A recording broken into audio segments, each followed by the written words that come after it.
ಸಾವಿರಾರು ಲೀಟರ್ ನಂದಿನಿ ಹಾಲು ತುಂಬಿದ್ದ ಟ್ಯಾಂಕರ್ ಪಲ್ಟಿ, ಚಾಲಕ ಪ್ರಾಣಾಪಾಯದಿಂದ ಪಾರು.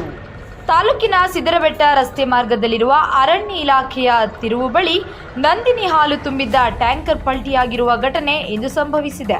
ತುಂಬಾಡಿ ಮಾರ್ಗದಿಂದ ಸಿದ್ದರಬೆಟ್ಟಕ್ಕೆ ತೆರಳುತ್ತಿದ್ದ ಹಾಲಿನ ಟ್ಯಾಂಕರ್ ರಸ್ತೆ ತಿರುವಿನಲ್ಲಿ ಎದುರಿನಿಂದ ಬರುವ ವಾಹನಗಳು ಕಾಣದ ಕಾರಣ ಚಾಲಕನ ನಿಯಂತ್ರಣ ತಪ್ಪಿ ಪಲ್ಟಿಯಾಗಿದೆ ಎಂದು ತಿಳಿದು ಬಂದಿದೆ.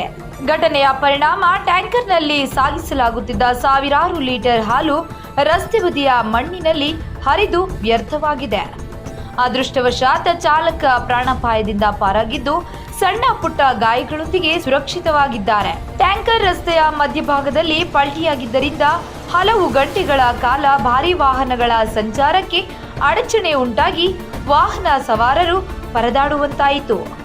ಮಾಹಿತಿ ತಿಳಿದು ಸ್ಥಳಕ್ಕೆ ಭೇಟಿ ನೀಡಿದ ಕೊರಟಗೆರೆ ಪೊಲೀಸ್ ಠಾಣೆಯ ಅಧಿಕಾರಿಗಳು ಹಾಗೂ ಸಿಬ್ಬಂದಿ ಸಂಚಾರ ವ್ಯವಸ್ಥೆ ಸುಗಮಗೊಳಿಸಿ ವಾಹನಗಳ ಓಡಾಟಕ್ಕೆ ಅನುವು ಮಾಡಿಕೊಟ್ಟರು. ಸ್ಥಳೀಯರ ಪ್ರಕಾರ ಇದೇ ತಿರುವಿನಲ್ಲಿ ಈ ಹಿಂದೆಯೂ ಅನೇಕ ಅಪಘಾತಗಳು ಸಂಭವಿಸಿದ್ದು ಕೆಲವು ಪ್ರಕರಣಗಳಲ್ಲಿ ಜೀವಹಾನಿಯೂ ಆಗಿದೆ. ಆದ್ದರಿಂದ ಸಂಬಂಧಪಟ್ಟ ಅಧಿಕಾರಿಗಳು ತಕ್ಷಣ ರಸ್ತೆ ತಿರುವಿನ ಸುಧಾರಣೆ, ಅಗತ್ಯ ಎಚ್ಚರಿಕೆ ಫಲಕಗಳ ಅಳವಡಿಕೆ ಹಾಗೂ ಸುರಕ್ಷತಾ ಕ್ರಮಗಳನ್ನು ಕೈಗೊಳ್ಳಬೇಕು ಎಂದು ಸಾರ್ವಜನಿಕರು ಆಗ್ರಹಿಸಿದ್ದಾರೆ.